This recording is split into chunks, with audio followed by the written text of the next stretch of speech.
Hello, Amanda. How are you doing? Hi Anna, I'm very well, thank you. Thank you very much for being with us in the program. Amanda is a beautiful woman. Well, you can see her here. And we met because we belong to the same chapter of Toastmasters in Ireland, in Letterkenny. And I've known Amanda for 3-4 years, 3-4 years, when she Yeah, started in Toastmasters. And seeing her evolution through these years has been amazing and beautiful. And that's the reason why I invited her to the program, so she could share with all of us women, some men, if there's any men around there, so we can become inspired by her. I mean, which is just easy because she has held the reins of her life and she's turned around some challenges into a powerful tool for her to become a better version of herself. So, Amanda, the microphone's yours. thank you very much, Anna. Yes, everybody faces challenges in their life. We've all been through different difficult times and different situations. And for me, one of the situations that I wanted to kind of overcome or get the reins back, as you say, was when I decided to give up smoking. And that's been a journey that I've been on continuously for 4 years, very successfully, might I add. I have managed to give them up. I'm smoke free for 4 years now, and it was very much, yes, a very exciting experience, and just opened up different side to my life that I never thought that I would have experienced. I wanted to get fitter and I wanted to be able to breathe better and just not smell of smoke and have a better um, outlook on life too, I suppose, because part of the issue that I had with smoking, it wasn't just all the normal things of the money and saving money and, trying to, get your health better. It was a confidence thing. For me, I Mm. didn't feel like I should be in situations or positive situations. Like joining Toastmasters was one thing that was a real that came out of it for me. It gave me the confidence to be able to go and apply for a job that I wouldn't have dreamed of when I give up the cigarettes. So that's kind of where it took me down a road that I wasn't really expecting, I suppose, with giving up the cigarettes.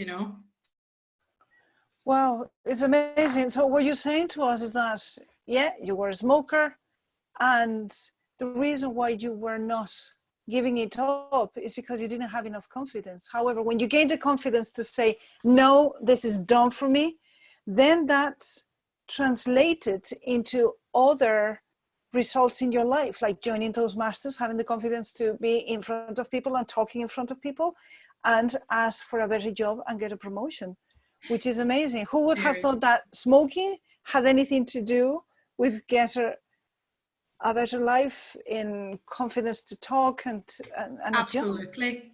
It was very much a Wow. case of the trigger for me, I suppose, with the cigarettes was I was turning 30. I didn't want to be smoking for another 10 years, which, in a blink of an eye, it can happen so quickly. 10 years fly by. And I thought, no, I don't want this anymore. And it was the perfect opportunity as a kind of a get my life on track and what do I want for the next decade of my life. So I had looked up different ways of trying to, get off the cigarettes and things, and it was the smoking cessation nurse. It's a clinic here in Donegal that help with you to give up cigarettes. So I contacted them, and through them, they were able then to give me the skills that I needed to cope in stressful situations or situations where I was happy or I was sad. Because what I learned from my problem with the smoking, the type of smoker that I was an emotional smoker. I used it as a crutch for situations and stressful situations in my life.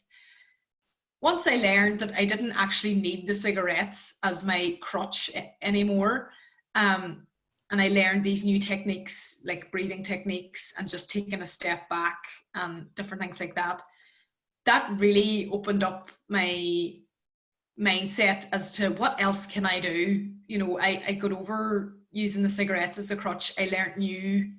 Um, I learned new skills to help me. So it was just a case of having these skills then. It was like, okay, what else can I do? You know, I can join Toastmasters, I can be in a club, or I can talk to people without feeling I'm going to smell of smoke or cough or different things. So that's where that led me down. And as I had said, opened doors that I never imagined even possible, because the confidence that I gained from overcoming this thing that had control of me, I no longer owned it. It no longer owned me, I owned it. I was the one that said, no, I don't want this in my life anymore. So if I don't want this in my life, what can I bring into my life? And that was, the door opened, and it was just like an unlocking of a key, really. It was just unreal. That surge of confidence that I got, and that's where I ended up then, just being able to push myself, you know. Wow, that's absolutely amazing. Congratulations, by the way. What I see here, what I see here, Amanda, and correct me if I'm, is that number one, you took a firm decision. And the firm decision was, I want this out of my life. And that had to be with your, assume, with your brain and also with your heart. And you telling yourself, I am a non-smoker, because otherwise maybe it wouldn't have happened. Does it make sense? Absolutely. It's complete congruency, as in, you know, my heart and my head felt the same thing for what I wanted. So Yeah. I was very much, yes, this is the path I want. Now, it wasn't an easy time, and I had fantastic support from my friends and family, and I let them know what I was going through, and apologized if I was narky or crabbit or cranky. To, you know, sorry, I'm, you know, experiencing this, so just bear with me. And I've come out the other side, and I think it kind of, in a way, I think I've become more sympathetic as well, you know, towards people that are going through maybe addiction issues, or, you know, just having a hard time, and need people to just be kinder, I think, as well. There's no harm in that, especially in today's climate anyway.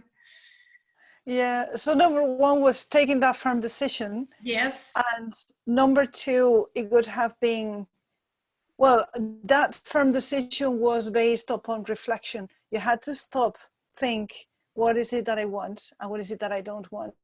So that would be maybe the prior step, reflection, reflect in just inside, then be completely committed.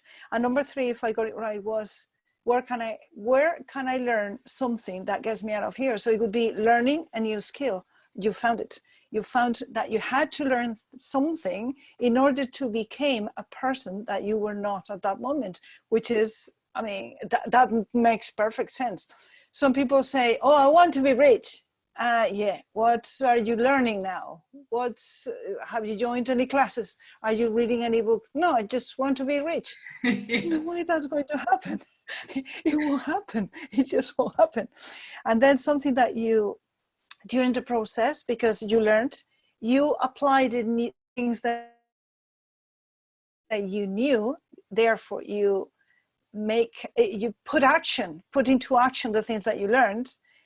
And then you learned about yourself as well. You understood where that was coming from. I'm not smoking because it's nice, because it smells good. Actually, you knew it was something that came from down below, from our subconscious mind, probably. Yeah, Well, very from much your so. subconscious mind. And also something that I have here and that I'm going to highlight is something that you learned there, compassion. I don't know, there, Yeah. compassion, which is amazing. By getting to know yourself more, you felt compassion towards yourself. You loved yourself enough to get out of a habit that was not helping you. And now you understand other people better. So that was like a side effect. God bless that side effect. A good side effect. Wow, it's amazing. It's amazing. Amazing. It's so valuable. so valuable. And I hope that you realize how valuable what you've done to yourself is, how much your self-worth has increased. That's a very good point, the self-worth, because that's something that I've kind of, it's become a bit of a buzzword, isn't it, in a sense, your own value and how do you feel about yourself. And I know that I come through that and I've come out the other side, and it was very much a case of, wow, I conquered that. What else can I do? And as a result of the smoking and the doors that that's opened for me and the mindset that it's changed me, I have taken up running. I'm fitter. I'm enjoying being able to get out and about and not worry about being out of breath and things like that. And I've run half marathons, and I plan on doing a full marathon this year if all goes well and we get the chance to race. So, you know, the long-term effects of it is just, it's really just made such a positive input into my life. And I'm forever thankful of it. And sometimes I have my moments where I feel, oh, would I ever have a cigarette again? Or, you know, like maybe a very stressful situation, or a time where you might be kind of, your guard might be down, or, you know, you're kind of thinking differently. Because of all that I've achieved and the amount of work that I've put in to get where I am today, I would be so disappointed if I ever went back to that life or that type of lifestyle of engaging in cigarettes and having that as a crutch. I feel confident enough to say that I don't think I would go back there, because as I've put in so much work, I would be very unhappy if it happened. And I know what it's like to have that feeling, and it's not worth it. So It's not worth it. It's just not worth it. So yeah, to just keep going. And plus now, let's imagine that you go, sorry, I cut you no. there. No, go ahead. It was Just going to say, you know, just so glad that where I am now, all them years of the work that I've put in, it supersedes the last 10 years of smoking or whatever, you know, that kind of way for where I am, you know, and the positivity charts and the mindset, you know, for my head. yeah. So, yeah. The sense of achievement, I suppose. Yes, exactly, yeah. Which goes without pride. I mean, there's pride there, but you are not too proud in front of other people who are smoking or something like that. And I'm saying this, Amanda, because you and I have been raised in a Catholic environment. Nothing against the Catholic religion, it's just that some beliefs that this religion has is that being pride is one of the mortal, not one of the mortal sins, one of the 7 sins. Which ones are they? Well, whatever, with anger and wrath and jealousy and all those. Capital sins, something like that. Yeah. Therefore, for us, it's a bit of a thin line to know, what is this pride? Is this self-worth? What is this? Yeah, I know what you mean. I think too, because being in company of other smokers, and funnily, my husband smokes, so I'm still in an environment where there's a smoker, but he doesn't smoke in the house now or anything. He's outside, he's banished. Like the mall, outside. But I think because I know how hard it is to come to that decision to get off the cigarettes, or to really grasp the amount of work that you have to put in to get that out of your system, and to, you know, not want to be a smoker.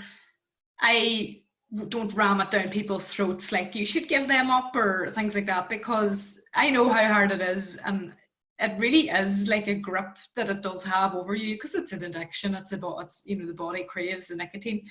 So you have to be in the right frame of mind to really want to give them up. I think that was the one thing I learned actually out of all of this for me, was I was so determined that I really wanted to not have them in my life anymore, that I was just focused on that.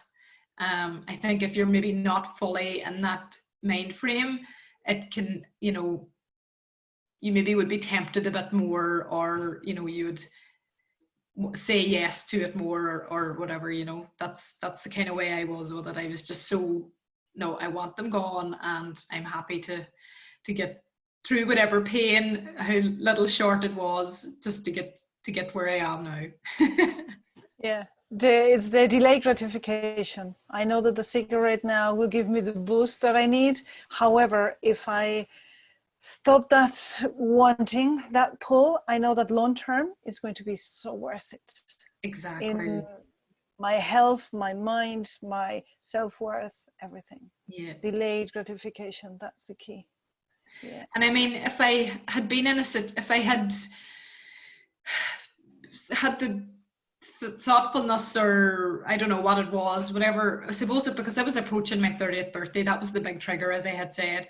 But I suppose if I had the gumption to think, you know, when I was younger, to do it sooner, I would have, you know, because the way that I'm feeling now, and with my health and everything, it's just outweigh, it really does outweigh the way the cigarettes make you feel. You know, I am just so grateful that I was able to come out of it, and, you know, to be here now and not To be on smoking the anymore. other side. Yes, Yeah, exactly. Exactly. to be on the other side. Now that you are on the other side, do you have opportunities to guide or help other people going through a challenge like that one, like cigarettes or another, or some other challenges? Do you think that you have became some sort of a magnet, or that people would trust you to help them with other things? Yeah, I think in a way I've been very open about kind of my journey, I suppose. So I think if I feel that that can help people in any way, I'm more than willing. It doesn't have to be exactly about cigarettes, perhaps, but just different situations in your life.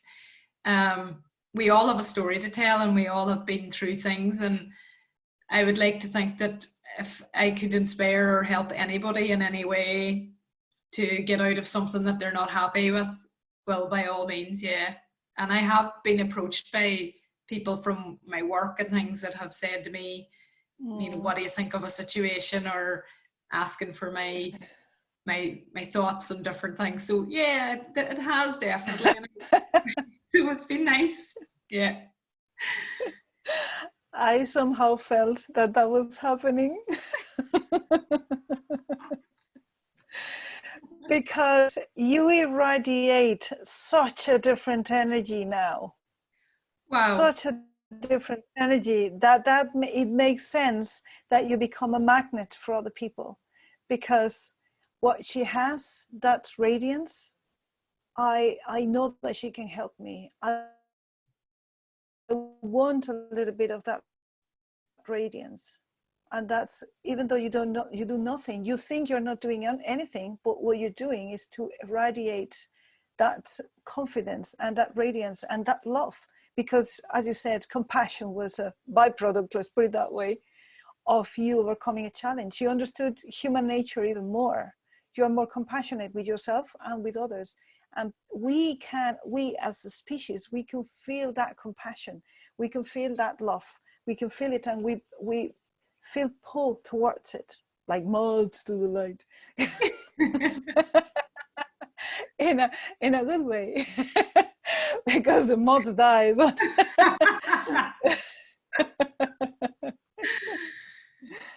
It's such a lovely thing to hear you say, Anna, because it's not something that I would have ever thought of. You know, I just, I like helping people. I want to be seen as somebody that if somebody needed something, I can assist, no matter how big or small. And I suppose I would never have thought of being able to do that a couple of years ago. So that's definitely a byproduct of what I've gone through. Um, and I think we're all sometimes too hard on ourselves, and, you know, life's so busy, and we're so, you know, go go go all the time, that just take a step back and just don't be so hard on yourself. And we're all in it, you know what I mean. And I do kind of, I'm glad that I'm able to help in any way. That's what I feel. Yeah, would you say there? I think it's very powerful, Amanda. You said that 2 years ago or so. You would not have never thought of giving because you couldn't. That's so You very just couldn't. You just no, couldn't. no. It was like, a cloud or something was on top of me, or I don't know what it was, or almost dare say like a shame of being a smoker, because we're taught they're dirty and they're smelly and they cost a lot of money, and you could be using money wisely, more wisely, blah blah blah. So whenever I kind of came out of that thinking and got rid of them, all that melted away, and I was like, oh, okay, I don't feel controlled by them anymore. So that's where I had come from with it. Yeah. So the thoughts that you were having were feeding the emotions of shame, guilt, embarrassment, but it was your thoughts. Yes. Because other smokers, they never think, oh, I smell bad. They just breathe all the breath on top of you, and they don't care. So it was your thoughts. You were thinking, oh, I smell bad. Oh, this is expensive. I'm not supposed to. And those thoughts were feeling the emotions of shame, guilt, and embarrassment. And that was a catch-22, wasn't Yeah, it? it's very true. Until Yeah. you were able to look from the outside and say, I want to think better thoughts. And the way you went through those better thoughts is, who do I want to become when I'm 30? Who do I want to be at 40? And the thought was, I want to be a fit woman. I want to smell nice. I want to be healthy. Those were the thoughts. And Yeah. those created different emotions. And with those emotions, you were able to take action, and then everything flew from there. Yeah, up and down. And yeah, every now and then, oh, I would kill for a cigarette. Of course, that's human nature and Yeah. his biology as well. The Very craving true. was there. But it's amazing. You've achieved so much. What an example. Oh, well, thank you very much, Anna. I really appreciate it. No, thank you. And also what you were saying about, yeah, if somebody comes to me, I'm happy to assist. I can tell everybody here that Amanda is now the Sergeant of Arms this year. She's there, always smiling, always with a beautiful face there, always welcoming people, newcomers, all comers, all comers, everybody, volunteering for things. She's always the last one because she tidies after everybody. She's never say, for God's sake, would you give me the tag and the names? Will you move? Never, never, ever. That calm oozing out of you is such an example. It's beautiful to enter the room for the meeting and seeing you as the first person there, because that sets the tone. It's not the invocator, it goes before that, it's you. So for that, thank you very much. Thank you so much, Anna. It's lovely. If somebody wants to contact you, what do we do? The best thing for now is if they would like to contact yourself, Anna, and if you want to pass on any details Excellent. to me, then I'm more than happy to go back to any responses. So yeah, no problem. Thank you very much. So you can contact me here, Facebook, Twitter, or Instagram. Empowered Supernova, find that combination, and I'll be there, and I'll pass it on to Amanda.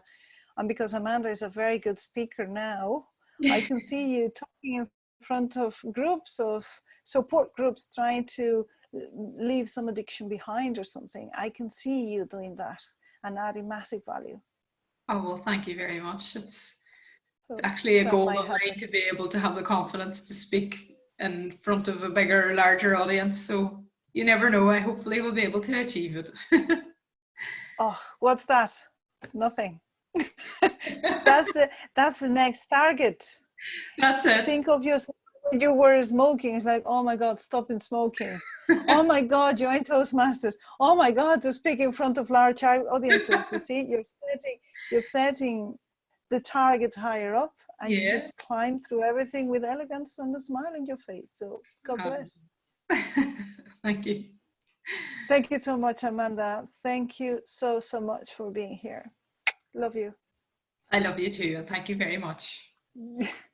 Thank you.